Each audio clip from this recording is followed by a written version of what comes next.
Welcome all to my paranormal closet, where the stories and magic take place.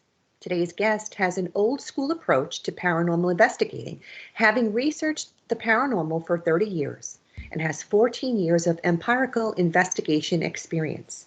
He's the founder and director of the Mount Washington Valley Spirit Scientific Paranormal Investigation Research and Interpretation Team. That's a mouthful.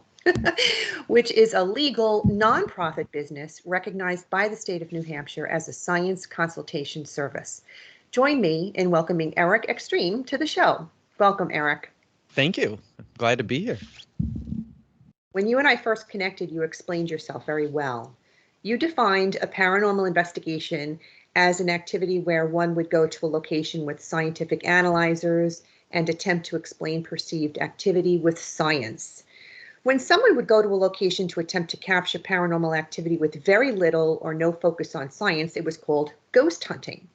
And you pointed out that around 15 years ago in the USA, paranormal television shows flooded the networks. And for marketing hype, they used the term paranormal investigator when in actuality, all they were presenting to the public and viewers was a highly edited and overacted ghost hunt. To quote you, you said the two terms were used interchangeably when historically in the U.S. they were two completely different things. Today in the U.S., the vast majority of the paranormal investigators are simply ghost hunters, using the paranormal television shows as a template on how to conduct a paranormal investigation when nothing that they do resembles what was historically recognized in the USA as a paranormal investigation, end quote. I have to admit, I've never paid much credence to the shows and what they present to the viewers.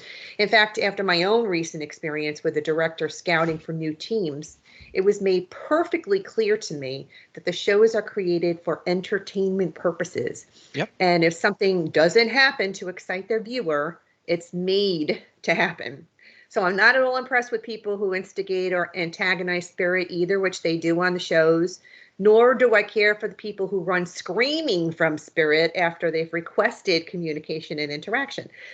You tell me you're on the far side of the science spectrum. Can you explain this to me, please? Oh, absolutely. So basically, I'm going into a location, exhausting everything I possibly can to explain what's being perceived as paranormal activity with actual science. If you've ever, or any of your listeners have ever seen these paranormal television shows, they're literally going in to find the spooky. They're not doing any type of scientific investigation. So what I'm going to do when I go in, even if I have to do a physical investigation, often I'm able to explain what's going on with just a simple consultation over the phone or through the internet due to scientific knowledge. But I'm going in there looking for causes of what would perceived to cause paranormal activity, such as infrasound, which is sound frequencies below 20 hertz, ultrasound, which are frequencies above 20 kilohertz. I'm looking at ionizing radiation. I'm looking at such things as various forms of gases, various forms of air quality issues. If there's mold in the air, you can start to hallucinate. I'm looking at microwaves. I'm looking at oh my God, what else am I looking at? Atmospheric conditions. I mean, all these things can present physical and tactile symptoms that would lead someone to believe that there's paranormal activity. If I may, I'll tell a quick story about a recent case I did where this all came into play. Sure, would love that. Okay, I've told the story on other shows before, but it's a good example. Recently, someone who lives in an adjacent town to me started experiencing such things as ear pain, headaches, scopesthesia, which is the feeling of being watched. They were experiencing acute anxiety, and they weren't anxious people. They were having sleeplessness as well. And they started seeing what they believed to be were apparitions out of the corner of their eye. So, wanting to remain anonymous, they reached out to some couple ghost hunting teams who lived out of the area, and they consulted and basically tried to give a list of all these reasons why it was paranormal activity. Now, this client was a little more skeptical and decided to create a Facebook account under an assumed name to be able to remain anonymous, and went on a local Facebook page here where I live up in Conway, New Hampshire, asking for a referral. There is a ghost hunting team in town, but they would have done the same thing that this other team did. But I'm also, involved heavily in the community with some organizations that I'm involved with. So they know who I am, and my name came up. So this person got referred to me, and I was probably on the phone with them 5 minutes before I figured out what was going on. Basically, what tuned me in is she had mentioned that there was ear pain and head pain, and your eyes actually resonate at 18 hertz, which is within the infrasound range, which can cause headaches and hallucinations. And the ear pain can also be caused by infrasound. And causes of infrasound naturally are things such as tectonic plates moving, volcanoes, thunder, Schumann resonances, which is another part of infrasound within thunder, where it's bouncing back and forth. That science I won't get too deep into. But it's also caused by man-made things such as generators. Anything with a spinning motor in it can cause infrasound. Some animals use it for long-distance communication, such as rhinoceroses and elephants, actually. That sound can actually travel hundreds of miles, even coming from an animal. So I began asking her, do you use a diesel generator? We all live up here in the mountains of New Hampshire, and diesel generators are quite common. And she says, no, I'm on the grid. I don't have a generator. I says, well, do you happen to have an old dryer in the house? And she says, no, I actually go to the laundromat. I says, do you happen to have an old metallic fan? And she goes, come to think of it, I do. She had poor air circulation in the house, the way this condo is designed. So she was using this big metal fan in an adjacent room near some heating vents. And then it was also near an air conditioner. So the various times a year, this fan would help circulate the air. And I said to her, well, has it been sounding a little off lately? And she goes, come to think of it, it did sound a little different, like it was screeching or grinding a little bit, but she was just going to use it till it stopped working and then replace it. And I says, well, let's do this. Let's stop using the fan for now or replace it. But that whole situation wouldn't explain completely the scopastasia, the feeling of being watched. So I said to her, I had asked her if she had been doing any remodeling in the house, and she said no. I said, well, is there any part of your environment that has been changed? Have you remodeled a room? Have you been cleaning out closets, or have you been moving furniture around? And she said she had been cleaning out a walk-in closet and that there were boxes everywhere. I says, well, this feeling of being watched, is it happening everywhere or in particular rooms? And she stopped for a second. She goes, actually, that feeling of being watched is only happening in my bedroom, and that's where all these stacks of boxes are that are making me feel like I was being watched. I says, well, what I feel is happening is there's something, scopastasia is often a symptom of acute claustrophobia, the fear of enclosed places. I asked her if she ever had difficulty in like small closets or elevators. She goes, well, I've felt uncomfortable in elevators before, but not enough to not use them. I says, well, when you're laying down to bed, the light coming in through the windows has changed, and you're seeing these stacks of boxes, and it can be perceived by your mind as, you're getting closed in upon you, and I believe you're getting claustrophobia due to this. So I suggested that she get these boxes cleaned up and, return the ambience of her bedroom to where it was before this happened. So a couple days later, she called me back and was thanking me profusely because all these symptoms are gone. So where these ghost hunting teams had gone and tried to explain to her that all this was paranormal nature, there was spirits, it was this and that, it turned out it was just infrasound sensitivity and scopastasia, which was being caused by acute claustrophobia. Interesting. Wow. Well, your list is pretty endless. I mean, you threw out a lot of terms that I'm unfamiliar with. I'd love for you to go through some of them individually to give my listeners a better understanding of scientific causes that are often misinterpreted as paranormal activity. To name a few, you mentioned ionospheric propagation, and then you said Helmholtz resonances, quantum entanglement. Can you just kind of like tell us what all of this means? Okay, we'll start with ionospheric propagation. That comes into play with radio signals. Now, there's a layer of our atmosphere called the ionosphere, and this occurs at about 60 miles up above the Earth's surface. There's radiation that comes off the sun that causes electrons and protons to separate up in the atmosphere. And this creates a scenario where it actually acts as a mirror to radio signals that are below 30 megahertz. What falls below 30 megahertz are some amateur radio bands, CB radio bands, Citizens Band radio. It's a big fad that was here in the 70s and 90s here in the United States. It also, AM radio falls into that. So what happens is these radio signals can bounce up off the atmosphere and come back down on, hundreds of miles away, thousands of miles away, or on the other side of the planet at virtually the same strength that they had been transmitted at. So an example would be, I had a case where this person contacted me because they swore up and down they had recorded a man's voice on a voice recorder, and that this person didn't have any male relatives living in the house, no friends. They kind of live in a secluded area. There was no men that lived nearby. So they were convinced that they had something paranormal. And I asked them if they had happened to take any time to amplify the sound to try and make out what was being said, because it was kind of faint. And they says, no, but it was definitely paranormal. I said, okay, why don't you send me the sound file? And they sent me the sound file, and I amplified it, and I heard what I was pretty sure was the call sign of an amateur radio operator. So I'm an amateur radio operator myself, so I looked into the database and found out where this person lived. It was about 2,500 miles away from where this sound was recorded. And I reached out to this person, and it turns out at that time where this recording occurred, they were experimenting with bouncing radio signals off of satellites. Amateur radio has satellites where you can bounce signals off of. Well, some of this signal bounced off the atmosphere due to ionospheric propagation, came back down 2,500 miles away, and this person with a voice recorder picked up this voice and thought it was something paranormal, when it turned out it was just a guy playing with a two-way radio 2,500 miles away. Wow, that's pretty amazing.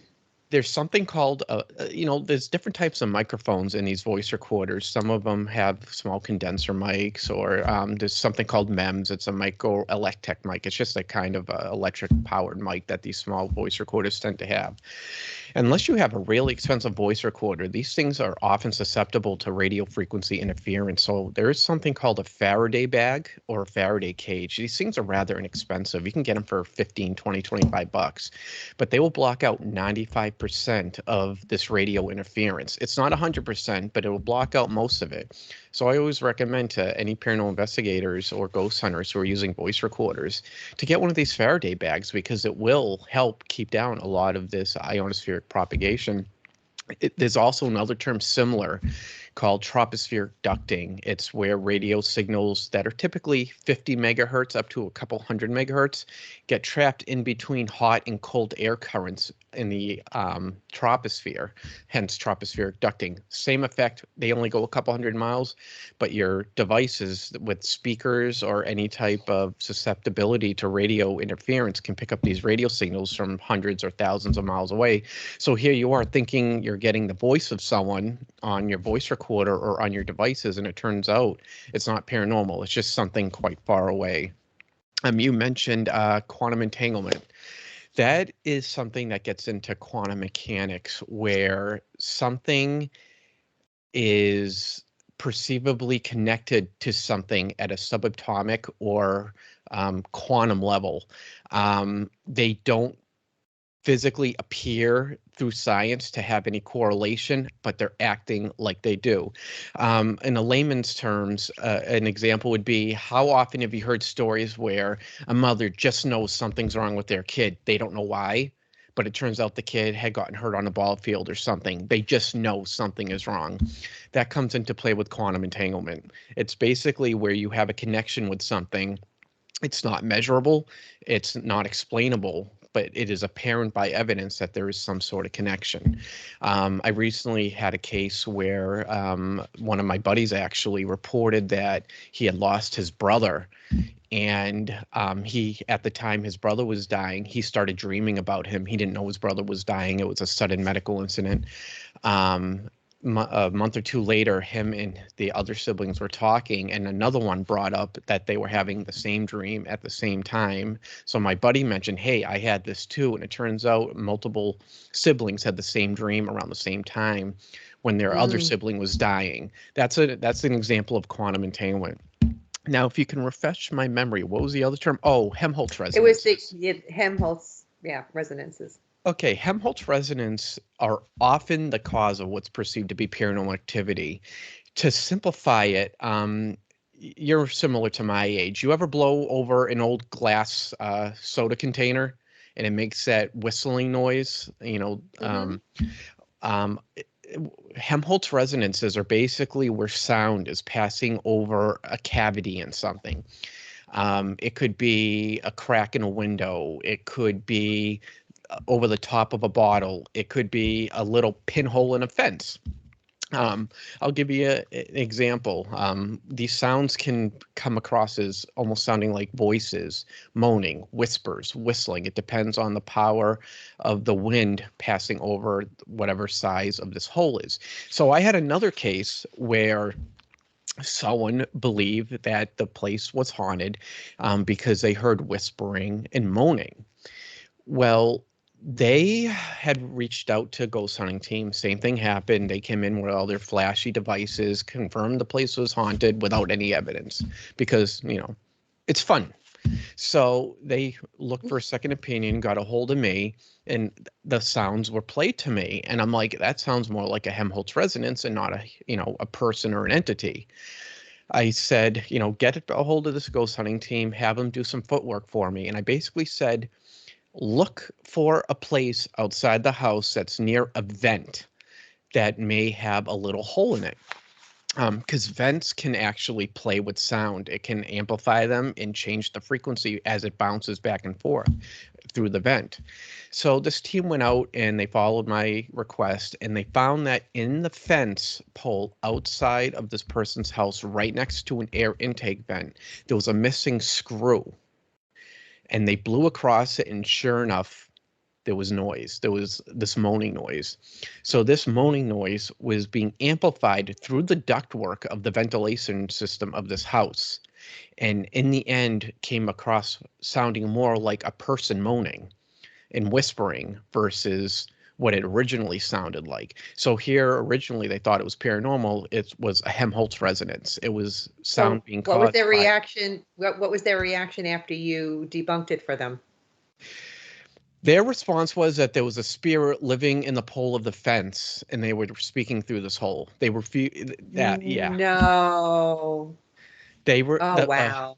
The homeowner understood what I said and took my deductions to heart and didn't believe it. But these ghost hunters were, how some are just so dead set on it has to be paranormal. Yeah. So you should be trying to debunk things before you. That's just really important. Now, the homeowner, did she plug up the hole, and did the noise stop? It stopped. Literally. Wow. Went to Home Depot, got some standard caulking, just squeeze that in there. It stopped. So wow. she brought that to the ghost hunting team's attention, and they said, well, now you've locked the spirit in there and they can't get out, and you need to let them out, or it's gonna. I'm like, no way. What TV shows have you been watching? Oh my God. And wow. Yeah, it's there's something along the same line I mentioned. It's called a Schumann resonance. I was just going to ask you about that. Yeah. That was my next question. Thunderstorms create infrasound, which are sound frequencies below 20 hertz. The human, I should have said earlier, but the average human can hear between 20 hertz and 20,000 hertz. Below that, some humans can hear down to 17, 18 hertz, but it's not common. But infrasound typically can cause all these symptoms that we perceive to be paranormal activity, anything from anxiety to scopestragia, the feeling of being watched. It can actually cause your organs to tremble if it's strong enough. It could cause things to appear to slide off of tables because there's little amounts of vibration going on. It's as if you had a sound speaker in your house blasting music. It vibrates and shakes things in the house. Infrasound can do the same thing, even though you can't hear it, it's there. So during thunderstorms, some of this infrasound gets trapped within the storm and gets trapped between the air currents in the ionosphere, which I explained earlier about the ionosphere.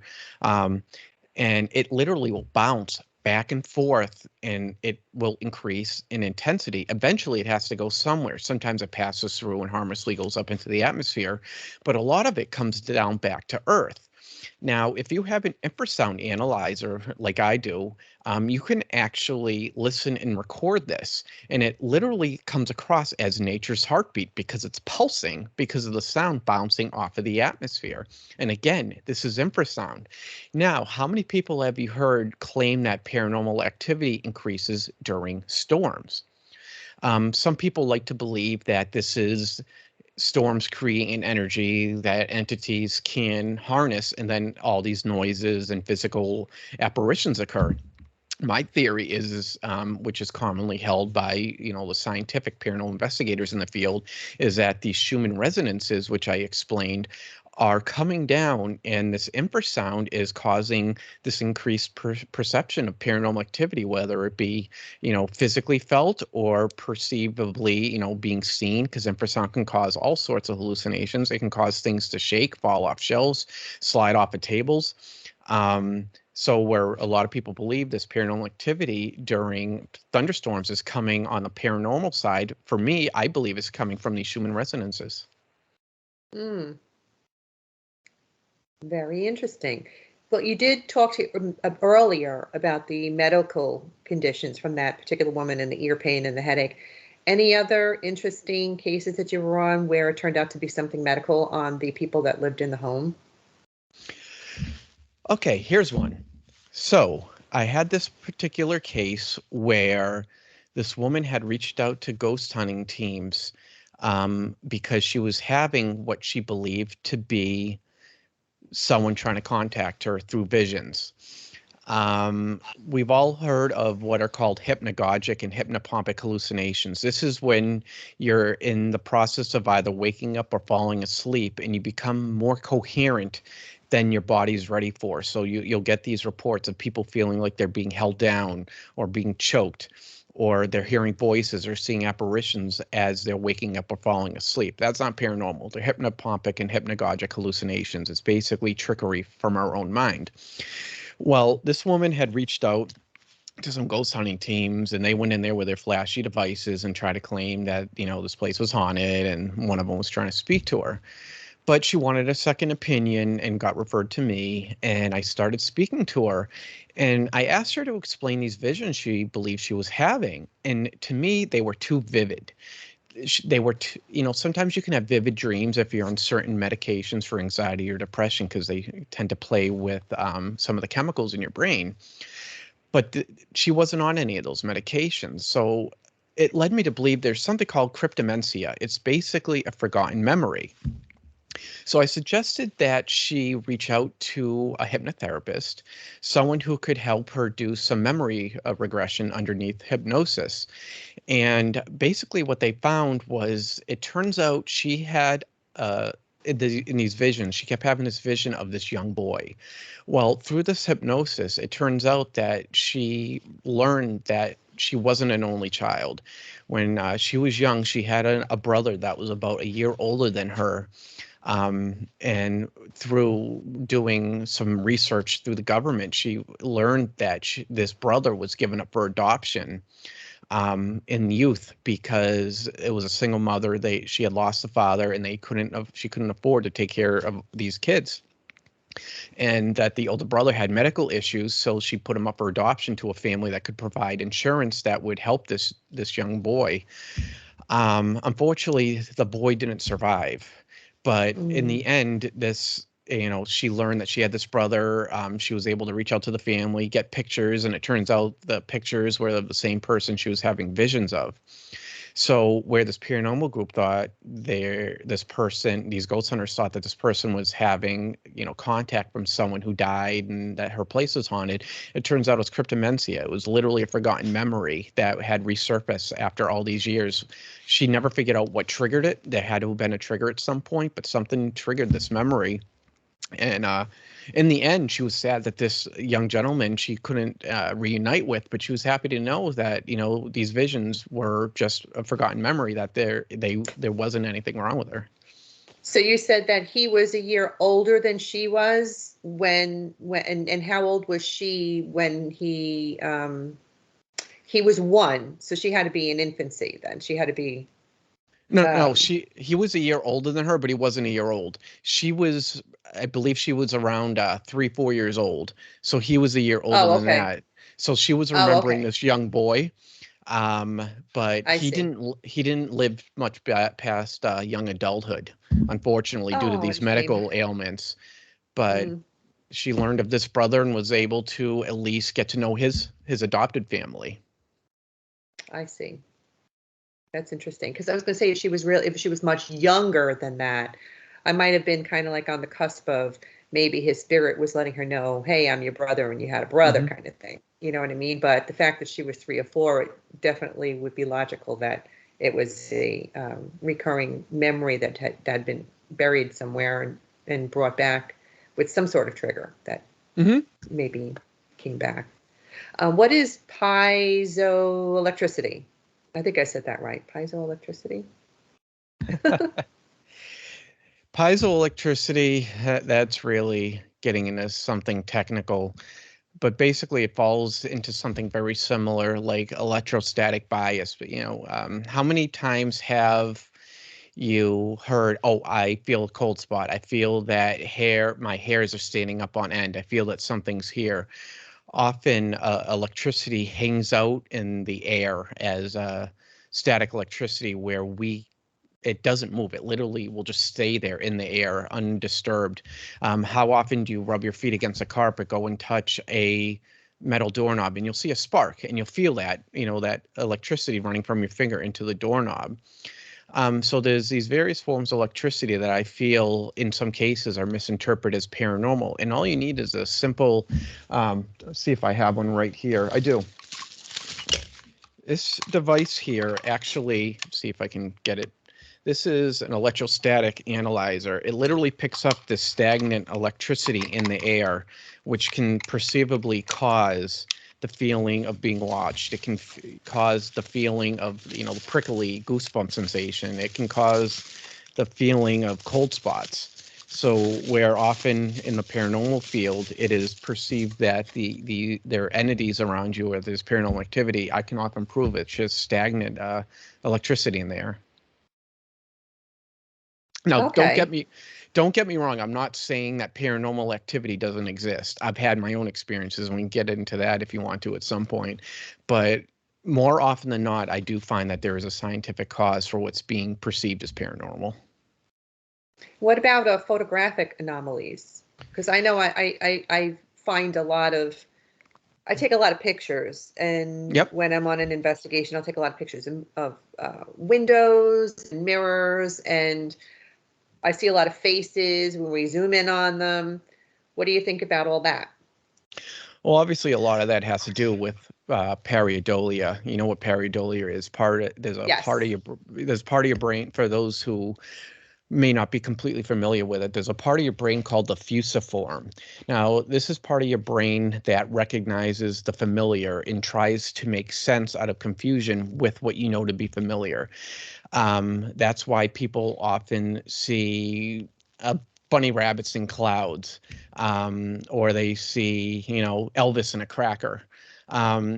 When we were younger, there wasn't such thing as cable television, or there wasn't internet television. You were getting all your television through radio broadcasts. So you could look at a TV channel where there wasn't a broadcast and you could see static.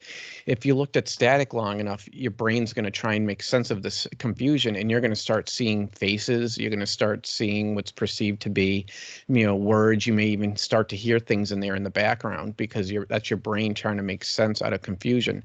But when it comes to photos, I'm not saying everything has an explanation, but there are a lot of things that get overlooked.